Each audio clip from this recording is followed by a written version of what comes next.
gather round, we've got a story to share. Richie and John, they always care. Championing voices, fierce and strong. Tune in, turn up, you can't go wrong. Life and love, they're here to fight. It's Newsday Tuesday, let's take a stand. With Richie and John, let's shake the land. Voices of truth in every sound. In this podcast world, our hope is found. The Mutual Broadcasting System presents Richie and John, the podcast that connects you with the people, events, headlines, and lifestyle interests of the global LGBTQ+ community. Here's Richie Roy and John McMullen. Hello, and welcome to Richie and John. We are back from a little hiatus. It is Newsday Tuesday here, and I am, of course, here with my co-host, John McMullen. John, how are you doing? I'm good, Richie. How are you? I am not bad, actually. A little busy. Work is crazy with everyone trying to get things done before the holidays. Wait, we took last week off, and we were supposed to get rested. We were supposed to be celebrating our Jewishness and having a Hanukkah celebration. And you didn't take advantage of that? I didn't. Unfortunately, I did not. But, you know, we're still gearing up for the holiday season to continue. And actually, this is going to be the last Newsday Tuesday of the year. We're going to take next week off for some more holiday cheer. And then we will be back in the new year ready to go with more Newsday Tuesday. We will still be doing Saturday, though, so stay tuned for that. Yep. But this is the last Newsday Tuesday of 2024. Is it really, though? I think actually our next Newsday Tuesday falls on New Year's Eve. Is that okay? I wasn't looking at the calendar. I'm pretty sure that that's the case. Oh, wow. And so we will actually be here for one more Newsday Tuesday, and boy, will it be a doozy. And I guarantee you that we are not going to name somebody our Richie and John Person of the Year. Oh, yes, that's right. Okay. I promise. Mm-hmm. I absolutely promise. In the meantime, we have five, count them, 1, 2, 3, 4, 5 excellent stories to share with you on this episode. So we're glad that you're here. And in a recent broadcast, conservative voices, including Fox News host and asshole Sean Hannity and activist Riley Gaines, ever heard of Riley? I haven't. No. Expressed outrage over a new Google shopping ad featuring non-binary influencer Cyrus Vasey. Did I say that right? I think so. Is it Vasey? Yeah. I think so. Anyway, they argue that Google is risking a backlash similar to Bud Light's partnership with trans influencer Dylan Mulvaney. Quote, did Google ever hear of Bud Light? Did they not watch what happened to Bud Light? Hannity questions, adding, quote, seems like they're not getting the go woke, go broke message. Critics note that the fallout of a previous boycott against Anheuser-Busch, that was pretty successful. Gaines remarks that Google has succeeded, quote, if their goal was to make Americans frustrated and lose money. Well, despite the backlash, a Google spokesperson defends the ad as a part of a broader campaign. Meanwhile, Hannity and Gaines criticized the Scripps National Spelling Bee for accepting the spelling women, W-O-M-Y-N. A spokesperson explains its inclusion aligns with Merriam-Webster's unabridged dictionary. Maybe Merriam-Webster is learning lessons after I taught it a big one several years ago. Did I ever tell you about the story? I don't know if you did. What did you teach them about? My friend Mike Webb, who was a talk show host on Cairo Radio in Seattle, KIRO, for those who are in the Pacific Northwest and are familiar with that news talk station, Mike sent me a note because it was early in the days of our operating GayBC. And the note said, have you checked out this new feature on AOL? And AOL had just done a partnership with Merriam-Webster for their dictionary and their thesaurus. And so he went to the thesaurus online and he put the word homosexual in to see what kind of, synonyms it came up with. And every single one of them was derogatory. The word gay did not exist, not according to Merriam-Webster, but words like pederast and fairy and fag and Nancy and Pansy, those all were there. And so Mike suggested, why don't you give him a call and do something on your show? He was only doing his show on the weekends at that time. So I did, and I placed a call to their national public relations person, and I asked them. I said, are you aware that this resource guide that you have for high school and college age people is suggesting that alternative words for the word homosexual be things like fag, fairy, Nancy, pansy, so on and so forth. Lo and behold, it turns out that the PR person was a lesbian. Mm. Yeah, one of those. And she wasn't very happy about it either. Well, meanwhile, what happened at Merriam-Webster was that they immediately had a editorial review for this. Now, mind you, several years earlier, maybe 5, 6, 7 years earlier, they had had a editorial review for the N-word being used in their dictionary. Mm-hmm. And when that happened, it took months for this thing to happen.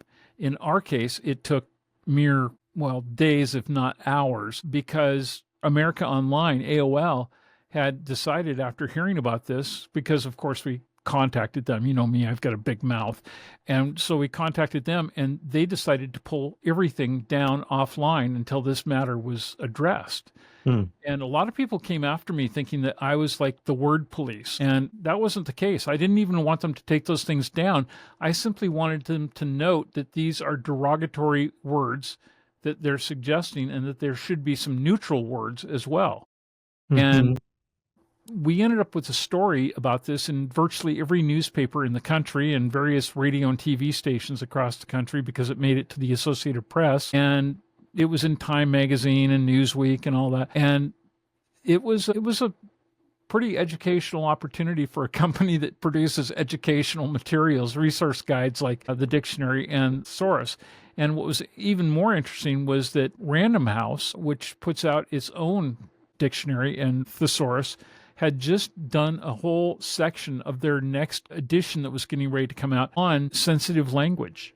And they actually wrote a letter to me and asked me if I would read through this thing that they were about to publish in their next edition of the dictionary and the thesaurus, and if I would write a review for it.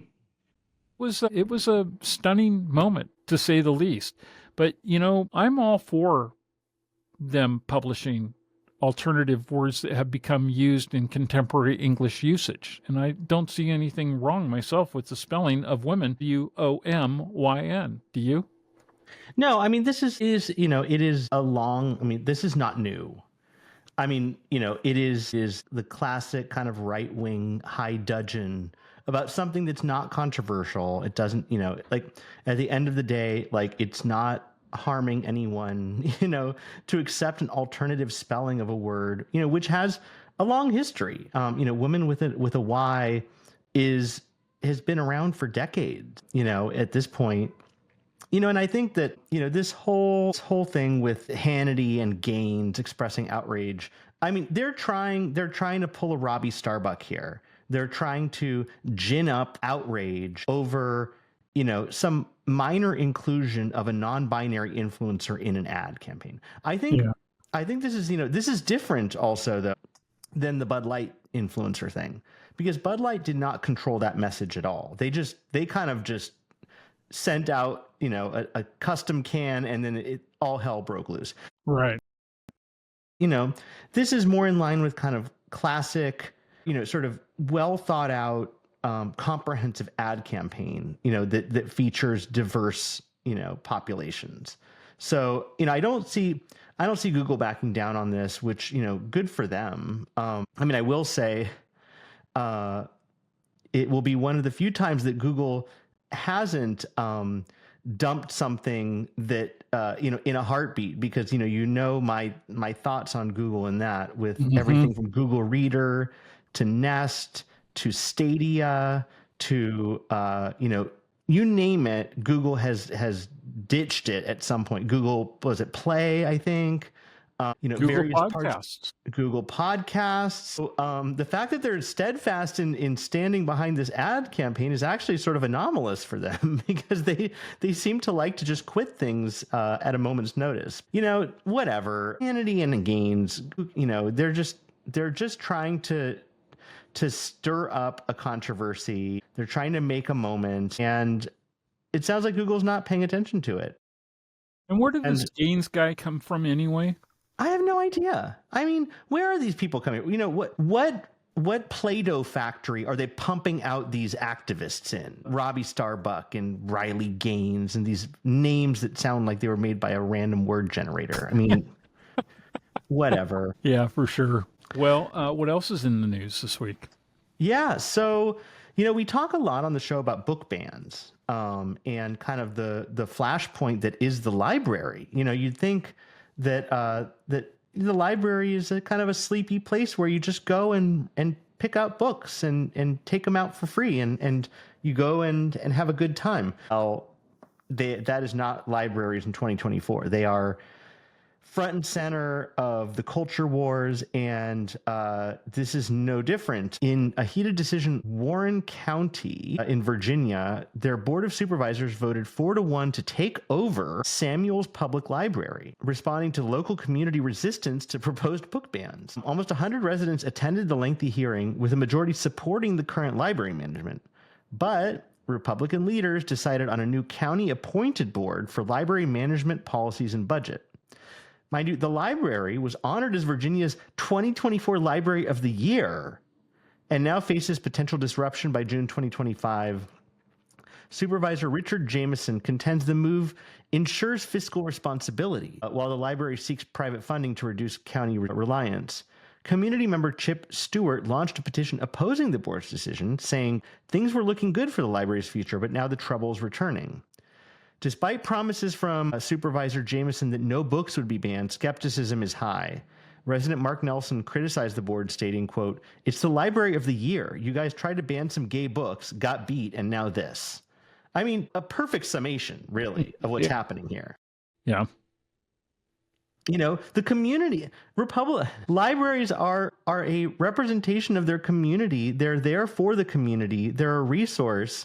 This community wants the library to exist as it currently does. The Republican Board of Supervisors doesn't like that. So they're screwing around. And, the idea that they're not going to influence book bans and stuff is ludicrous. I mean, we have now seen the Republicans love to lie with impunity constantly. And I can guarantee you, as soon as they take over this library, they will use all kinds of, fake pretenses to do exactly that, to ban gay books, to ban... I want to see more than their pants hanging from a telephone wire. It's just like, liar, liar, pants on fire, these people, because there's no reason. It's the library of the year in the state. This is not a failing library that needs to be kind of rescued or something. And so it's another sign of, if they can't win the right way, they will win the wrong way.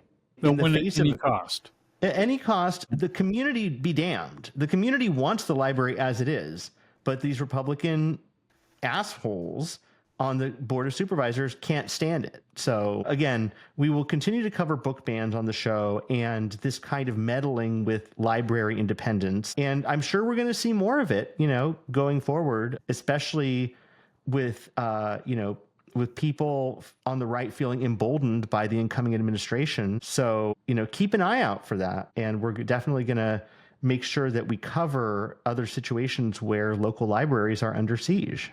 Yeah. I'm not just getting pissed off. I'm getting really massively tired of being bombarded with all of this nonsense and feeling, I really do feel, and I know I'm stealing this line from some of my friends at MSNBC, but I really do feel like we have ended up on Earth 2. Mm-hmm.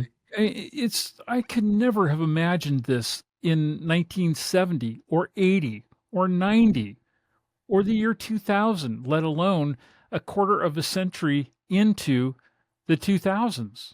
It's just mind-boggling to me.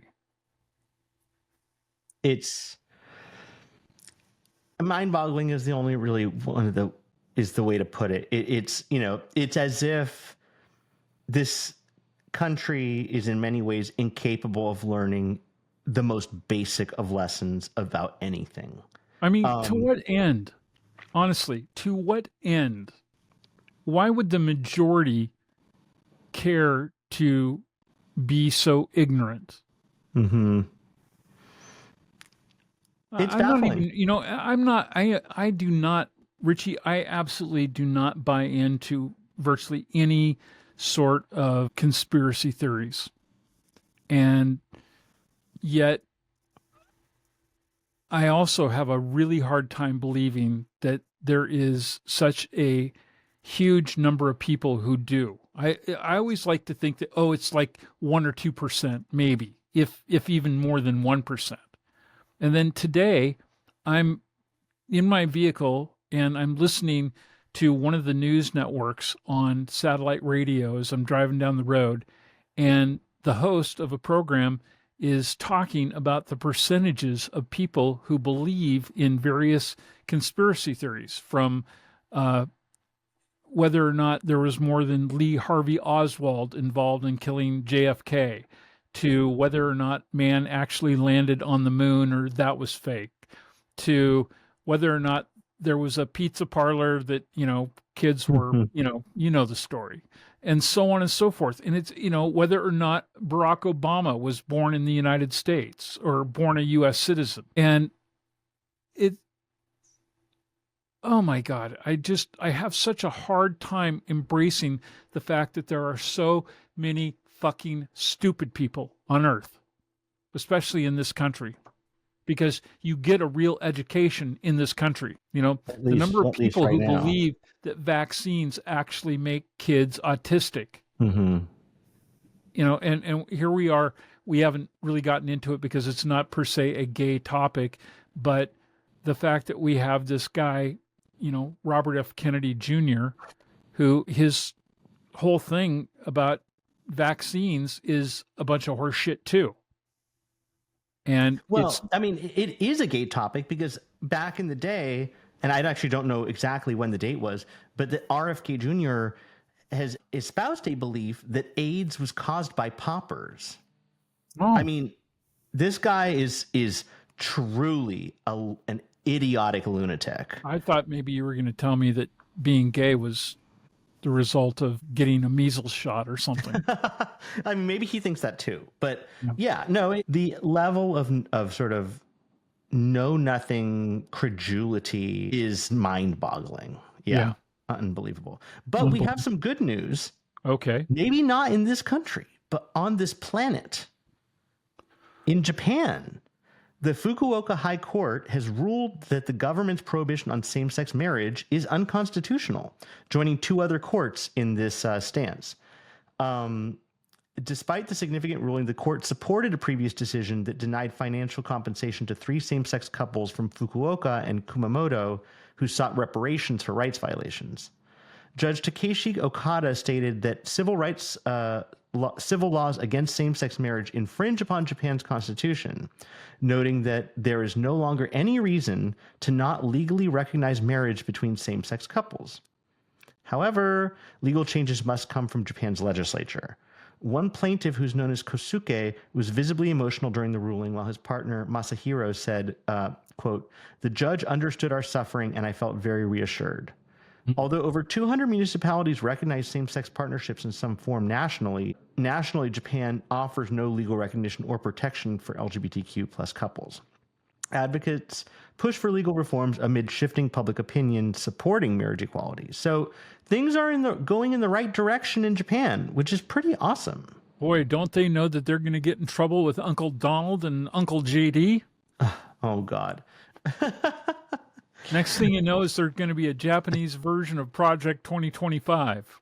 Right. No, I mean, I'm glad for this news. I am too. I am. It's really nice to see it, and especially from a place where the airport code is FUK.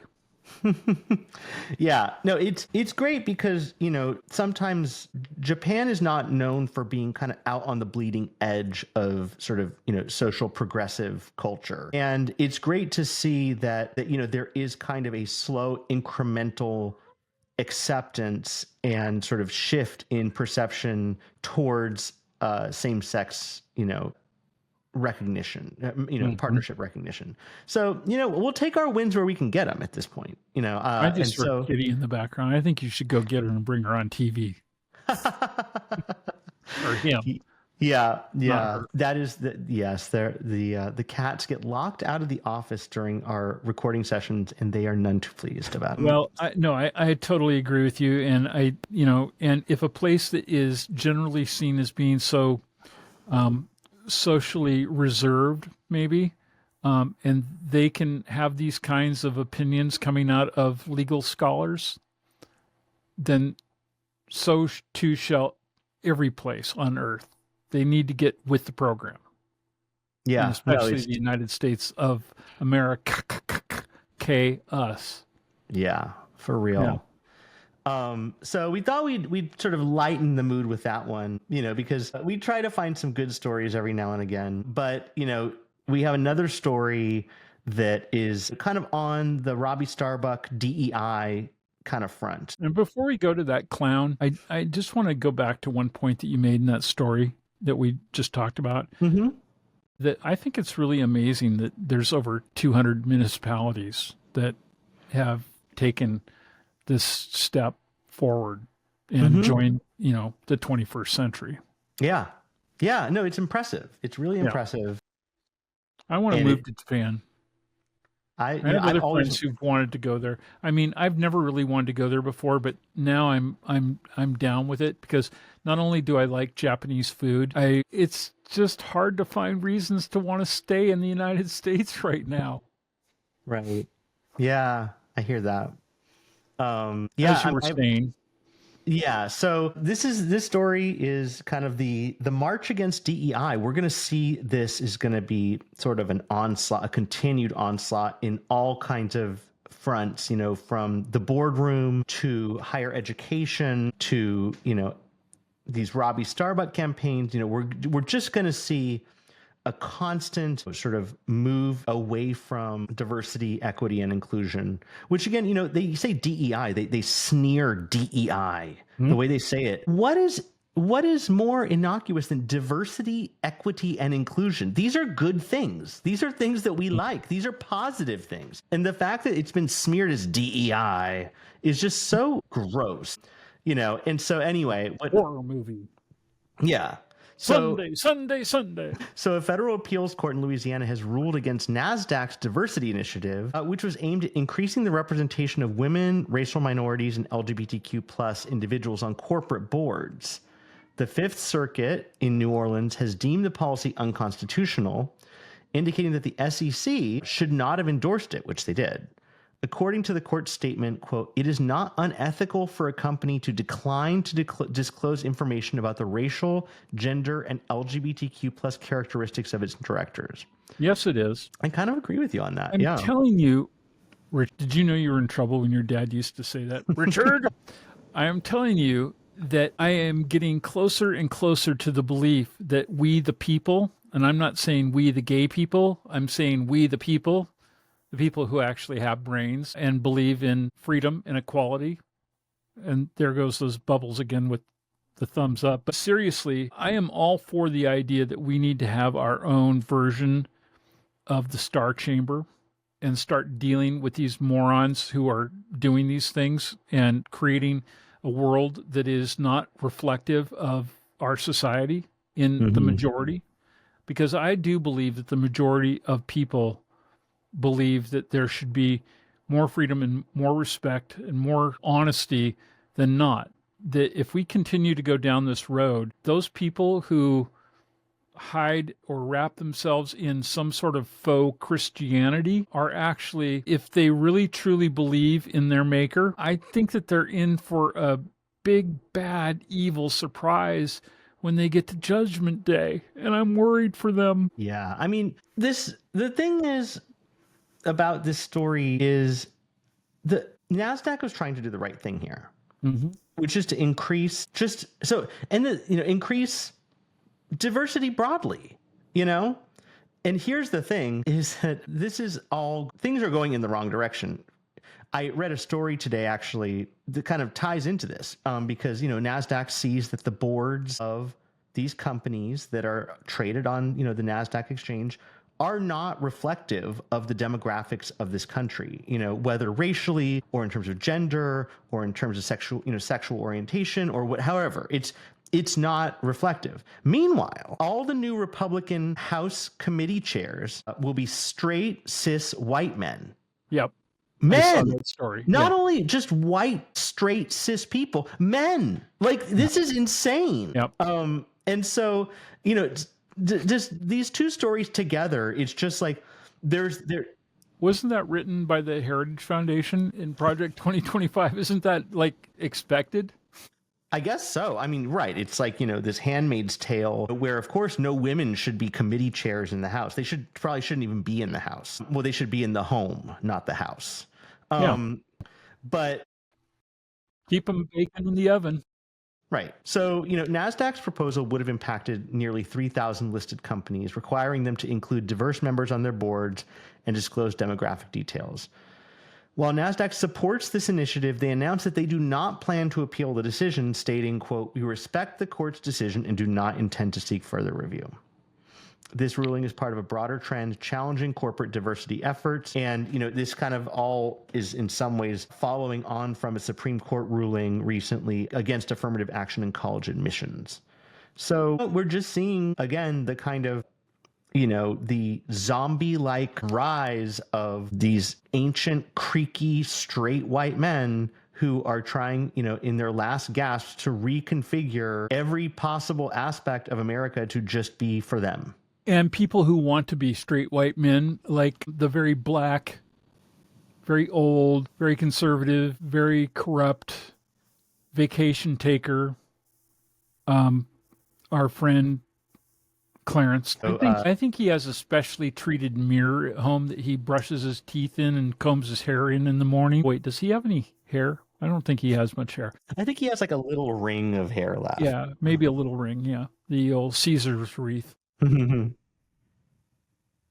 I think he sees himself as being so pearly white. You know, he is so problematic in terms of just being so compromised in so many ways. And, you know, the ethics, you know, and we haven't really touched on this so much on the show, but we should at some point when it makes sense. But just the ethical, you know, the compromise of ethics on the Roberts court is just ghastly. And, you know, and really Roberts is to blame for not keeping his court in check whatsoever. But yeah, so that, you know, so this NASDAQ thing, you know, was challenged. They're not going to push any further. So they're kind of folding to yet another cave in from corporate America, you know, in the face of headwinds towards diversity and inclusion. So that's, you know, I feel so much DNA guilt. Honestly, I really wish that it was not considered politically incorrect to actually go in blackface, because I almost feel like we should do it as a way of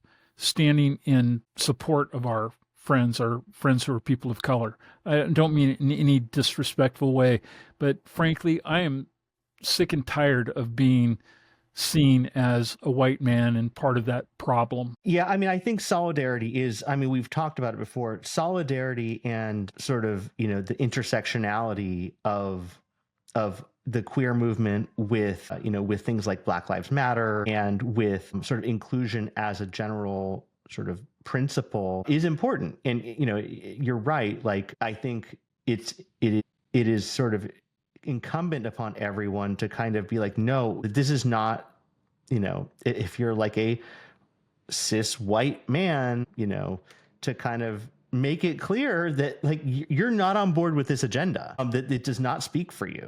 And not only that, I mean, I'm jealous of our friend Mikey L and his dreads. So, yeah. So, you know, we have one more story for you today. And that is, again, we've talked about this a lot on the show. And it is the drumbeat against trans medical rights. So the U.S. House of Representatives has passed the National Defense Authorization Act, with a vote of 281 to 140, which included a provision banning gender-affirming care for the trans children of military members. The measure prohibits any transitional care covered by the military's TRICARE that could result in sterilization for those under 18. Policies like this are not listening to experts, said Brandon Marty, a Navy veteran with a transgender daughter who expressed concern over the bill. House Democratic Minority Leader Hakeem Jeffries noted that the NDAA contains, quote, positive yet some troubling provisions. Now the Senate will vote on the bill. President Biden has previously promised to veto legislation harmful to the LGBTQ community if it reaches his desk. Meanwhile, Olivia Hunt from Advocates for Trans Equality stated, healthcare decisions should be respected, not politicized. Concerns grow over the impact on military families' ability to serve. Human Rights Campaign President Kelly Robinson urged the Senate to reject these, quote, dangerous anti-trans, anti-military family provisions. So, the House, again, kind of sticking crap in the military authorization bill just to, again, own the libs, to fuck with trans kids. This, you can't, there's no way in which this is like, they can't make the argument this is some kind of like fiscal conservative thing. This is a vanishingly small rounding error of situations. This is, trans kids of military families. And again, these are military families that, they're serving their country, and their kids are being literally fucked with just to be assholes. I mean, there's no other reason for it. And so it's so irritating. And, the thing too is I'm interested to see what does happen with this in the Senate. And, if it does sail through, if Biden will veto, this big piece of legislation over this provision. We'll see what kind of bravery will take place here, because as of now, I'm not, I'm pretty gimlet-eyed. I have to tell you, I'm pissed off with our member of Congress here, our Democratic one. We have two here in the Coachella Valley, and Dr. Raul Ruiz, who replaced Mary Bono in Congress out here some years ago now. He voted for this. And I just got through reading an article earlier today about that, and it pisses me off. I mean, it really pisses me off. He has had a lot of support from the LGBTQ community, and this is inexcusable. I mean, maybe you're going to go down in flames, but to me, this is the problem with Democrats who are now trying to take out their frustrations with the electorate, because people are expressing concern that, the reason that we lost is because you're embracing trans people. And that substantially pisses me off. I'm happy to say that I am on the communications team for the Riverside County, California Democratic Party, and I will be overseeing a significant new communication media marketing effort over the next couple of years as we take to digital media with messages to win back the minds and the hearts of people who obviously were persuaded to go down the wrong road. And I'm looking forward to holding people accountable for their actions in not respecting other people's lives, and making it clear that if you behave this way, that you are shameful. And if you have some sort of threat against you, your tribe, any of that, this is what you get for turning your back on other people who also are facing being, discriminated against, people who are marginalized in our society. And I don't have an awful lot of tolerance and patience for people who are like that, but giving them the benefit of some doubt and saying, okay, well, maybe you just don't understand.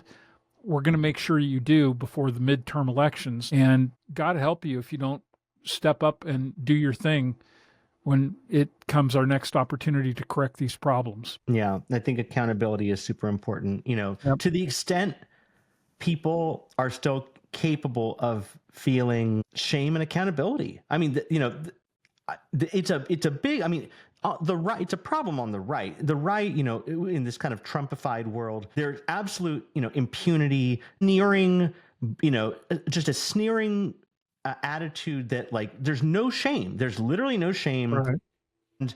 But, we're starting to see kind of callow behavior on the left of folks who are unwilling to be courageous, and who probably are going to start acting similar because they see that it works for the Republicans. Shamelessness and just disregard for decency or a sense of community or for even your constituency seems to be fine. And so I think we're gonna see more of that also on the left, which is very dispiriting. I think that the most we can do is still just try to hold everyone to account.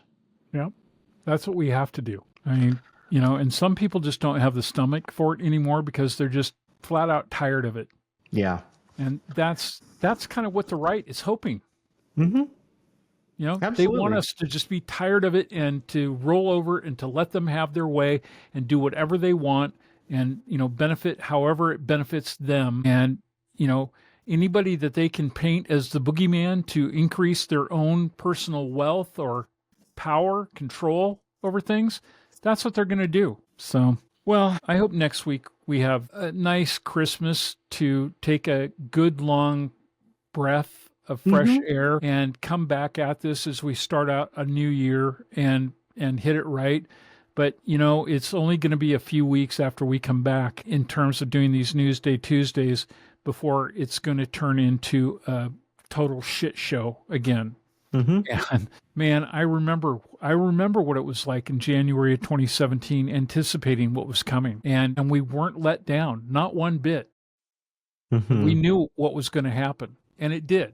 And it happened in spades. And who could have ever imagined that anybody, after going through that once, would decide to go through it again?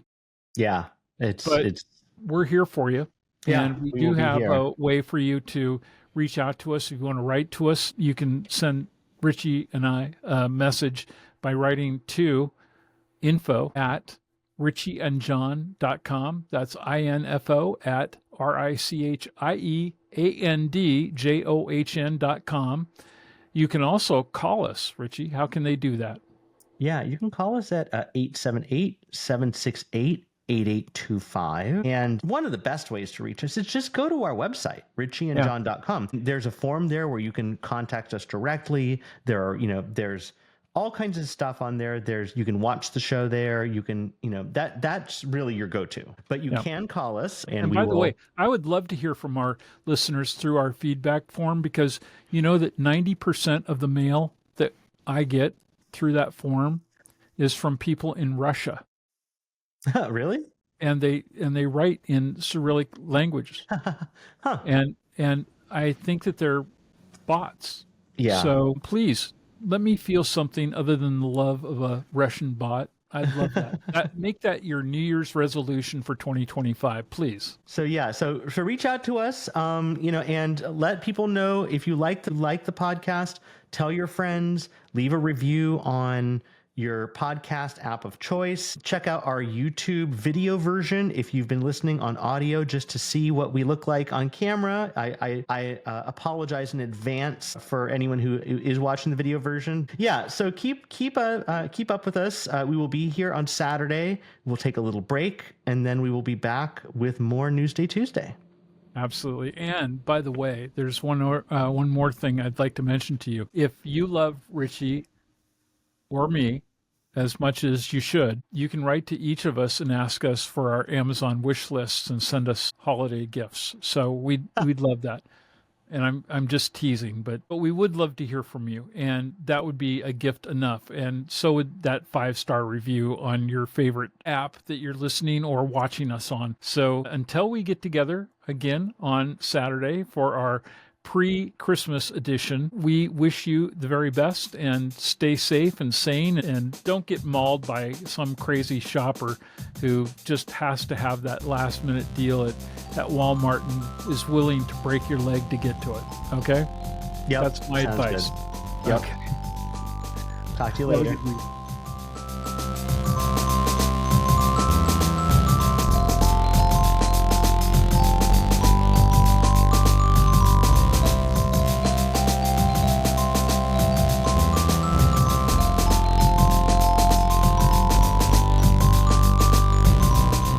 Thank you for joining us on Richie and John. This podcast is a production of the Mutual Broadcasting System and is available at richieandjohn.com, as well as most major podcast portals, including Apple Podcasts, Amazon Music, and Spotify.